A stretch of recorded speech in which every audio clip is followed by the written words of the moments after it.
Okay, so it's day 2 of Muzz's little road trip on the scooter. Oh, look, this little pearl of this. So, my mate Alan's got me delivering his scooter for him.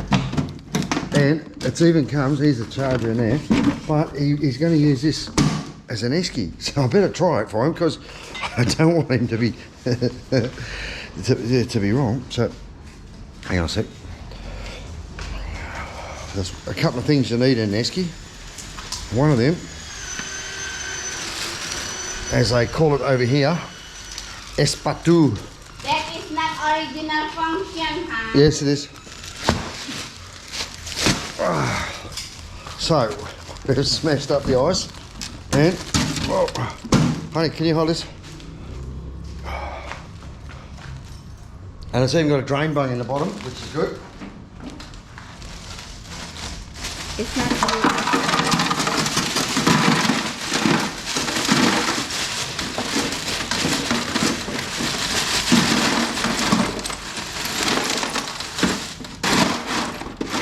Now, we just got to add a bit of beer into that, and we're on the road. So, a lot for a little lightweight protection. Oh, but it's going to be fun. And I've just realised something. Bloody esky's empty, so I'm going to have to stop on the way, just in case I break down or I need a break, and we need a cold beverage on the way. So, I tell you what. Come with me. This is Muzz's big road trip for episode 2, or part 2.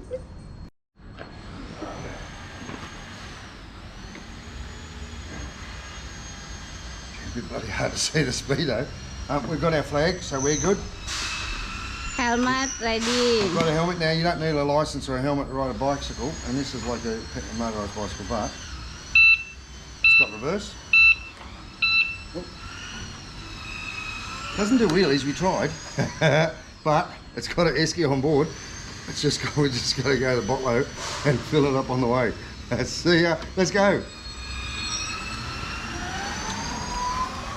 Bye.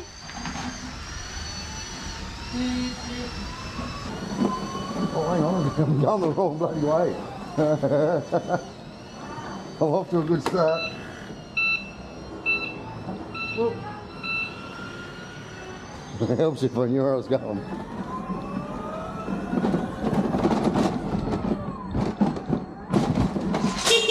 See ya.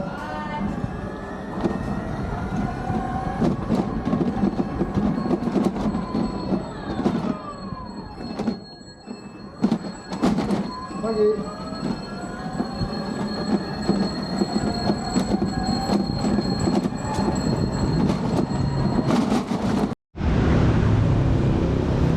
An important thing to consider when doing a road trip is not only the distance you've got to travel, but also the average speed and the traffic conditions and stuff. So my average speed on this is about 10 kilometres an hour, and it's about 10 kilometres from where I'm going. So if I take that in consideration, hang on, let me stand this up so you can see. I've got the onboard esky, then I've got a couple of coldies. So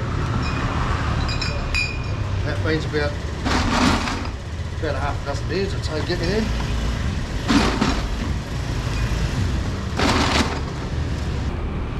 Now she's locked and ready. Locked, unloaded.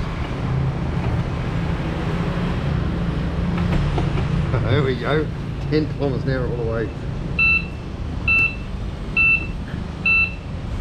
Backwards, I want to go backwards. There we go.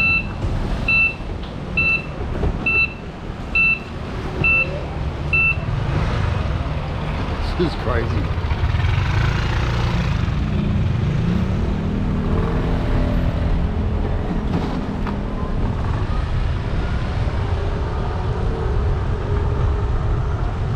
Well, on the road again.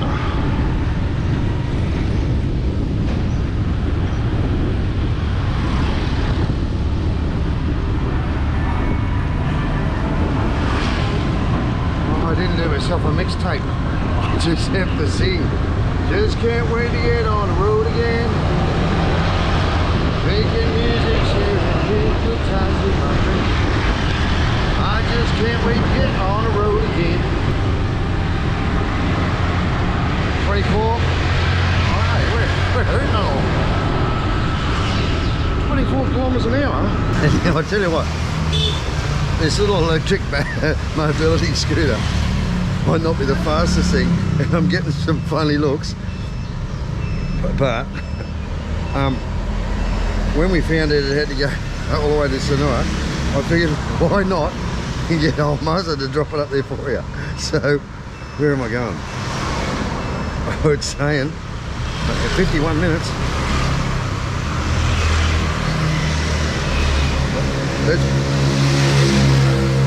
No, that's by bus. All right, hang on. So here we go. Long way. Start. It's only 9 kilometers. Okay. Hopefully if I put that in there, I'll be able to hear it tell me where to go.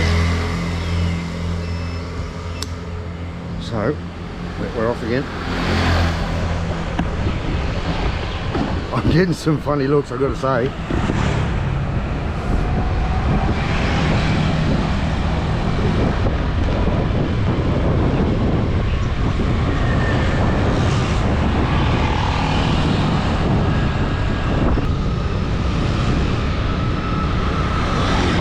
I'm getting the funniest looks.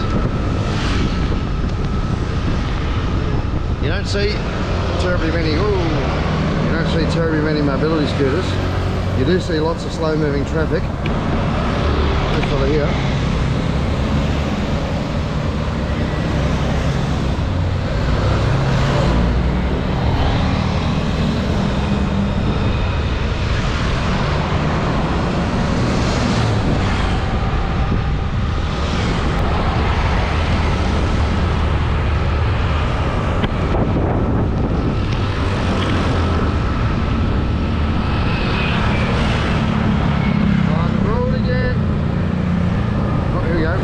So on to Scenic, I must be on the right track.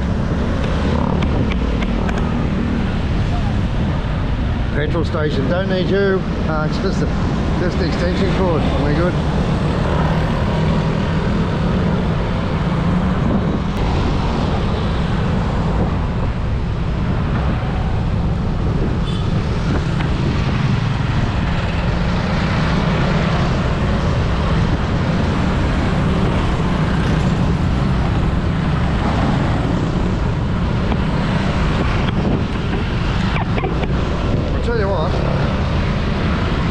Even on a mobility scooter that's flat out doing 24 kilometres an hour, the traffic's keeping up with me, pretty much.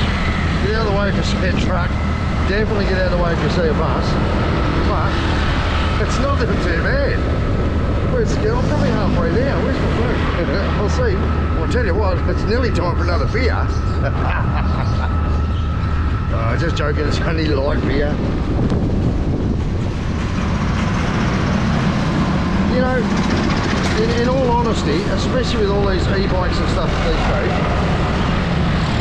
Bali would be a really sensible place to bicycle around because 90% of it's dead flat, certainly around the towns and the cities, mostly. The traffic's pretty tolerant of slow-moving vehicles because they're used to having wagons and those little food carts and wheelbarrows and stuff up and down the road.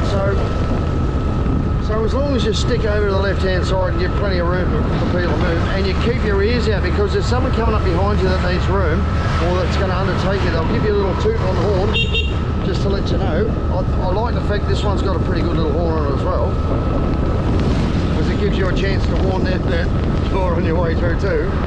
But at 24 kilometres an hour, I'm keeping up with it all. I'll move over. And I'm having a good day. This little road trip's turned out to be alright. I don't know how far I'd want to go, but it's two-seater too. I could put old Alan on the back and chauffeur him around. Take him over to the pub. Oh my God. Wouldn't be dead for quids, would you? Look, I just want to say a critical part of any decent road trip and safe journey is proper hydration. You don't want to dehydrate on the road. So it's important that you stop every now and then and top your fluids up. And look, honestly, it's been nearly 5 kilometres and we haven't had another beer. So, but that doesn't sound like much. But on this little scooter, check the little fella out. The Rockin' Robin. There's the other camera up there. But some beautiful places here. This is a beautiful gardens, got a nice little fountain out the front, up in sort of back of Sessatan. And we're sitting good on the battery. Well, have a look at this. The dash is a bit hard to see during the daytime. Let's see if you can see it there. Oh yeah, it's not flashing at me, but it's got, oh actually, we're still sitting on about 70% battery, so that's not bad. 70%. Oh, jump back in the old driver's seat and give it another gutful.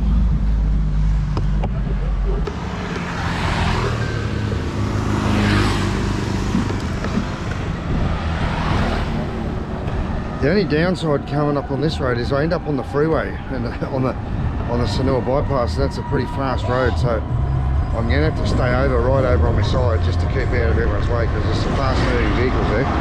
And I don't know any back streets that'll get me back up to where I need to go in Scenic. But we'll take it easy, not in a hurry. Well, 24 on the dot. Down to about, I've got 2 more bars on the green, and then we're onto the reds, and there's about 4 bars of red. So I think we'll be right. But yeah, I won't be doing too many more detours. No wineries on this trip anyway to go on business. Why don't I get talk myself into these stupid little adventures? I'm having fun, I've got to say. Listen, if you're not having fun wherever you are, come over here, hang around me for a day, and you'll never be bored again.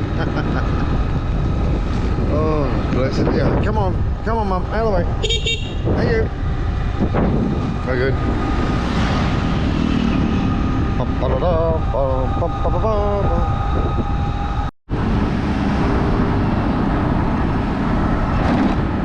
So this is the main road from Kuta across to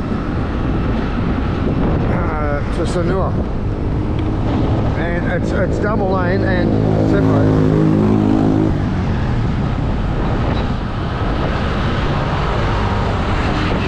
So as long as I stay over on my side of the road, I should be good. I've got the old hazard lights on.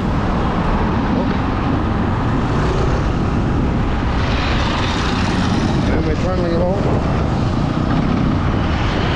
24 kilometres an hour flat stick.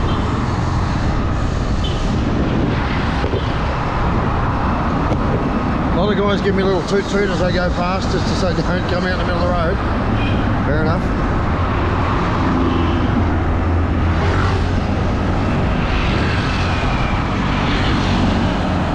Hey, I said there was no wineries, and check this out, I'm going past one. Hatton Wines. What's wrong?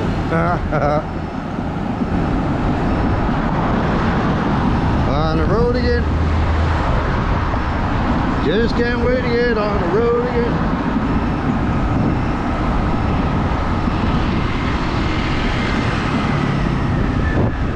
Okay, now I get to overtake them. Check this out. Yep, yep. I should give it a little toot toot, tell them I'm coming.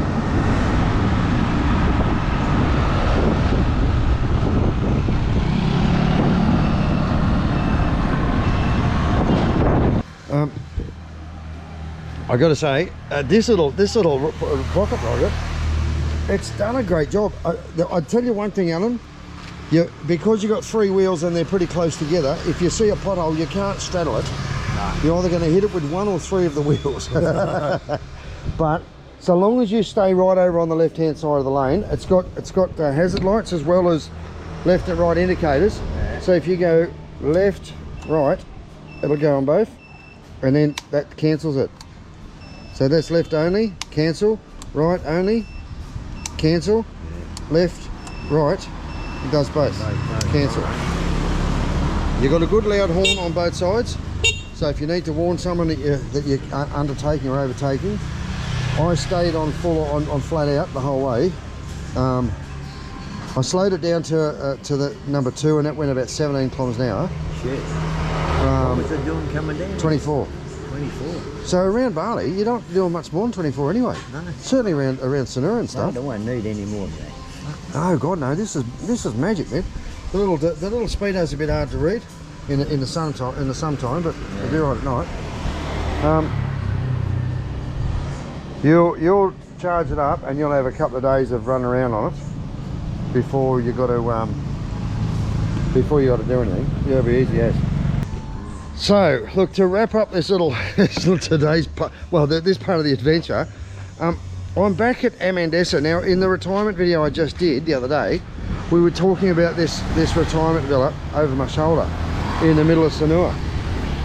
Lo and behold, a mate of mine, young Alan over the side here, he's from Western Australia, and he saw what we're doing here, or not we, but what they're doing here on the vlog I did, and he said, Muzz, look, I want to move over to Bali, and I need to know all the bits and pieces, the ins and outs, the stuff that sort of, you know, and he doesn't want to be a burden to anyone particularly, so having the idea of having some staff that you could ask questions, get some help and all that sort of stuff was the duck's gut. So I'm actually going to interview him a little bit later, but that's the reason for today's little adventure, is because he picked himself up this little mobility scooter yesterday, and he said, well, I volunteered to bring it over here so we could get around this area, around the Scenic area.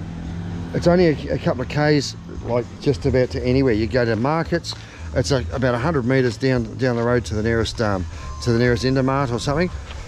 It's a 300 metres to the nearest bar, and we're going to go to the Hidden Garden Bar in a few minutes once he's done some paperwork, because he's literally just about to move in and sign his leases and stuff for staying here at Muzza.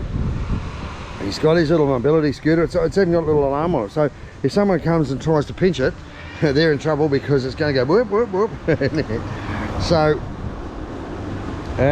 that was the reason I'm wearing that silly helmet and having a beer. So now it's nice and cold, and I'll probably be asking young Alan about Muzza as well, because once you move into it, you sort of get to know what it's like and how good the staff is, and that, so far everything I've seen, they look magic. But I'd love to talk to him about his experiences about retiring and relocating to another country that doesn't speak English. That's going to come with complications. Listen, it's not, I say it all the time, it's not all beer and Skittles. Sometimes it's bloody frustrating. I still get frustrated, especially when I'm trying to go to Bunnings and I can't. But sometimes it's all about beer and Skittles too. Hey, thanks a lot for the Skittles, guys, and thanks a lot, Alan. I had fun today. And I tell you, we're going to go to the pub and celebrate after we've finished these beers and you've done all your paperwork. And then we'll see what the afternoon's going to bring us. Bye, guys.